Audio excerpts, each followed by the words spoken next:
أهلا وسهلا متتبعي قناة نورسين شانيل. رمضان مبارك سعيد، تدخل لكم في الصحة والسلامة وبطولة العمر وباش ما كتمنى إن شاء الله. وبهذه المناسبة غنشارك معكم بريوات بالكاوكاو والجنجلان معسلين على حقهم وطريقهم. هذه الطريقة الفاسية الأصلية على حقها وطريقة يعني القديمة اللي كانوا كيعدلوها جدودنا. مهم خليكم مع المقادير وطريقة التحضير، وقبل ذلك ما تنسوش تشتركوا في القناة وتفعلوا زر الجرس باش يوصلكم أي جديد، وايضا ما تنسوش تخليوا لي لايك وكومنتير زوين. وهيا نبدا على بركه الله. بالنسبه للمقادير كنحتاجو 250 غرام ديال الجنجلان عفوا، من بعد ما حمرته وطحنته على هاد الطريقه هذه كيجي على هاد الشكل هذا. ما كنطحنوش مزيان حتى كيرجعنا يعني مزيت على هاد الشكل.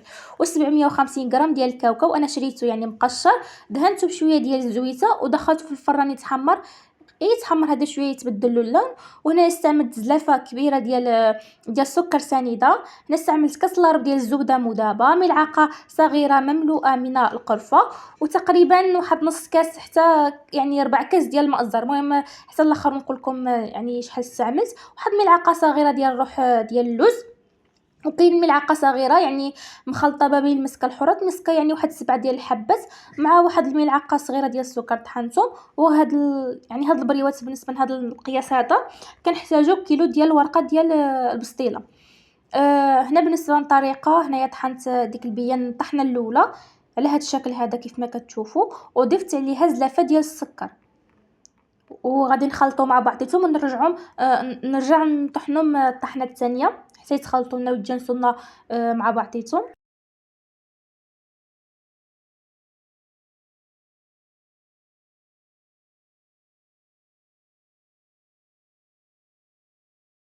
ها نتوما كيف ما كتشوفوا هذا هو القوام ديالو من بعد ما طحنتهم مره ثانيه على هذا الشكل هذا. صافي دابا غادي ندوز نخلط المكونات مع بعضيتهم.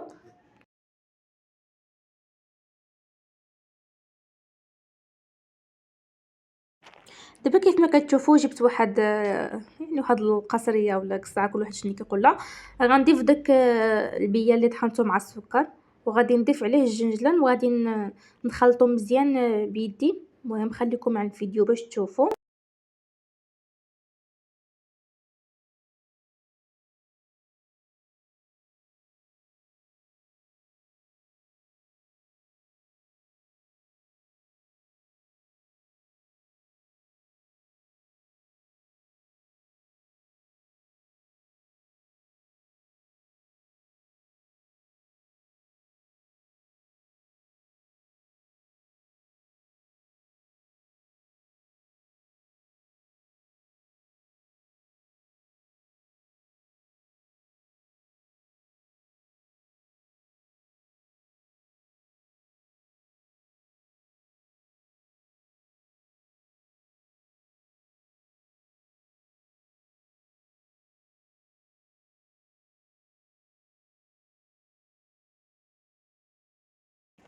هنايا من بعد ما خلطت البيان مع الكاوكاو مع الجنجلان، ضفت هنا ديك الملعقه صغيره مملوءه من القرفه لهذا الشكل هذا.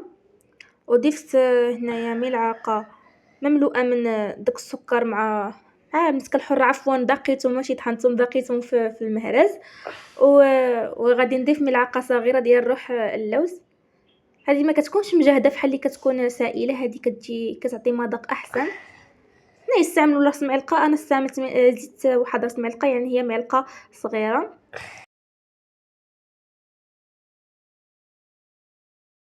وهنايا زدت كاس لارب ديال زبده مذابه على هذا الشكل هذا.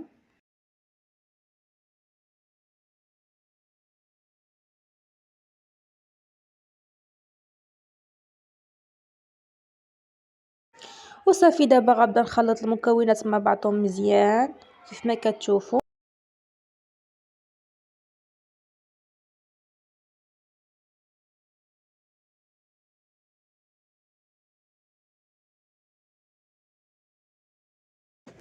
كنبدا ندلك مزيان حتى كيتجانسوا مع بعضهم.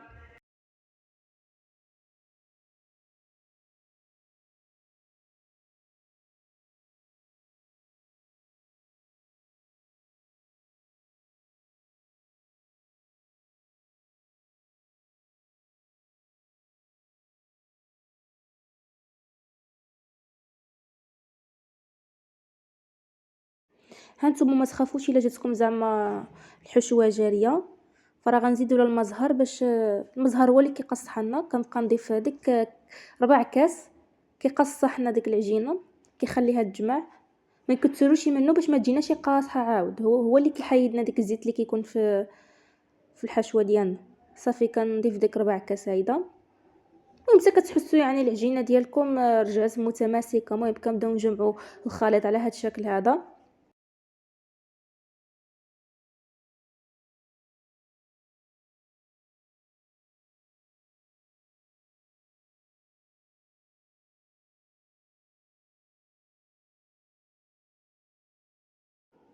وحنا كندلكو المكونات مزيان.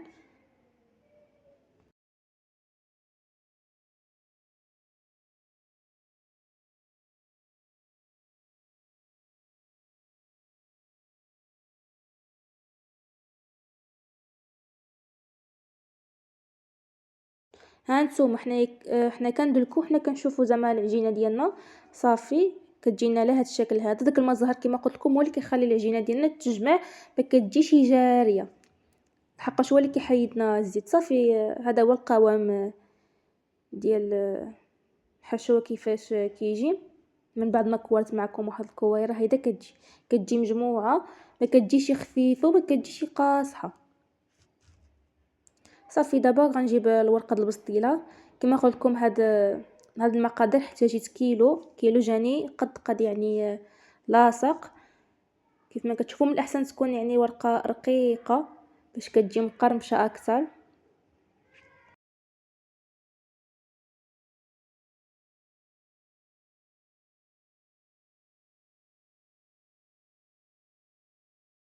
صافي هنايا بديت كنقطع الورقه ديالي. جيت من الاحسن مسطره باش نعبر يعني بالنسبه للبريوات ديال معسلين كيكونوا على الاقل يعني واحد 4.5 ديال السنتيمتر حتى 5 ديال السنتيمتر. هذا هو القياس ديالهم. صافي هنا كيف ما كتشوفوا بديت كنقطع الورقه ديالي كامله على هذا الشكل هذا، وصافي حتى كنسالي الكميه اللي عندي.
صافي هنايا من بعد ما ساليت التقطاع ندوز باش نعمر الحشوه في الورقه. كيف ما كتشوفوا الجهه الرطبه كتكون تحت والجهه الحرشه هي اللي كنطويو عليها. صافي هنا كما كتشوفوا ديك الحشوه ديالي عملتها في واحد البلاستيكه باش ما تنشفليش. بس كنكور يعني كويرات كونوا صغار يعني عينكم ميزانكم. انا يعني صراحه ما عورتهمش. كيف ما كتشوفوا كنحطهم في الجنب وكنبدا كنلوي على ديك الشكل على هيدا. وديك الحشوه كنحاول نوزع على ديك الجنب باش كتجينا البريوه ديالنا عامره، ما كتجيش خاويه شي يعني طريف يكون عامر وطريف يكون خاوي. صافي كنبدا نلوي على هذا الشكل هذا كيف ما كتشوفوا في الفيديو. يعني البريوات يعني كلشي كيعرف يلوي البريوات. صافي هنا جبت الدقيق مع الماء باش نشد بيهم باش ما يتفتحوناش ملي نكونوا كنقليوهم. صافي هنايا كيف ما كتشوفوا غنكمل الكميه اللي عندي كامله وندوزو نقليو.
من بعد ما كملت الكميه اللي عندي ضروري نخليهم ينشفوا واحد الساعه عفوا باش ما يطرطقوناش مين نكونوا كنقليوهم، ضروري واحد الساعتين ينشفوا.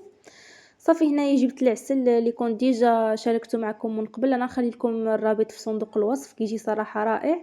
هنايا من بعد ما الزيت كتكون سخونه كنبدا نقلي في البريوات ديالي على هذا الشكل هذا.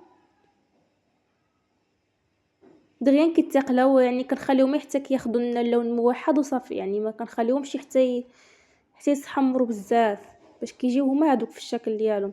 هنا بديت كنقلب حيت دغيا هما كيتخطفوا لنا، يعني نحاولوا نردوا معاهم البال باش ما يتحرقوناش.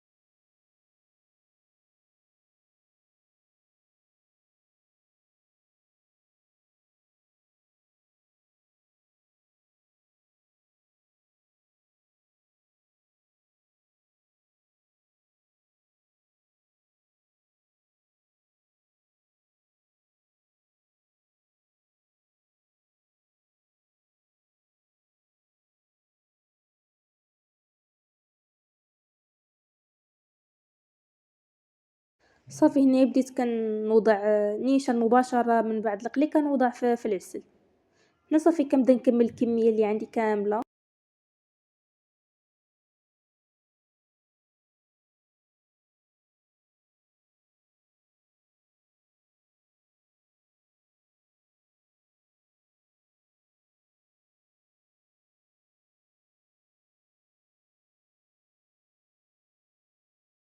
وهنا كيف ما كتشوفوا بديت كنعسل البريوات ديالي لهذا الشكل هذا. انا صراحه ما كنخليهمش يباتوا في العسل، كاين اللي كيخليهم، مي انا كنشوف بلاش، كنخليهم غير يتشربوا لنا شي شويه وصافي وكنحيدوهم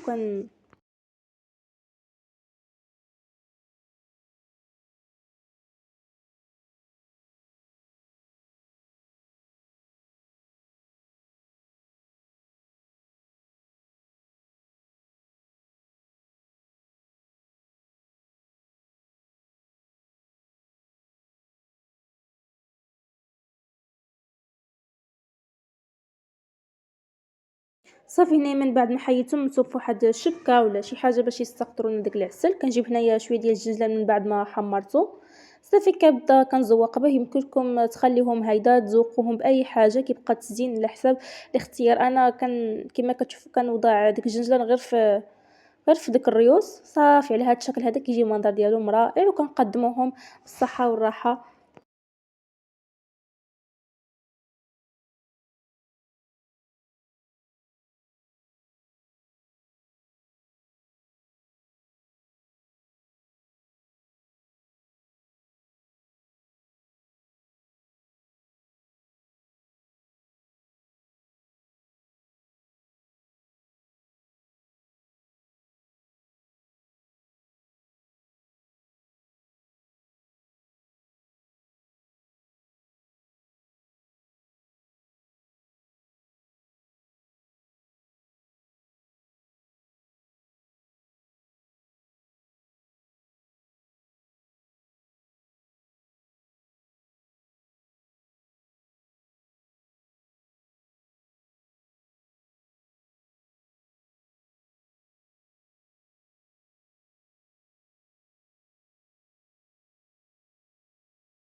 كيف ما كتشوفوا هذا هو الشكل النهائي ديالهم، كيجيو رائعين. نتمنى تجربوهم ما غتندموش صراحه. طريقه اصليه 100% مغربيه. كيف ما كتشوفوا من الداخل كيفاش كيجي، وانا غادي نوري معكم، غنفتح معكم وحده. صراحه نتمنى تجربوهم ونتمنى تعجبكم الوصفه اليوم ويعجبكم الفيديو ونكون خفيفه على قلبكم. ما تنساوش تشتركوا في القناه وتفعلوا زر الجرس باش يوصلكم اي جديد، وايضا ما تنساوش تخليوا لي لايك وكومنتير زوين. وشكرا على حسن المتابعه ديالكم. الى اللقاء.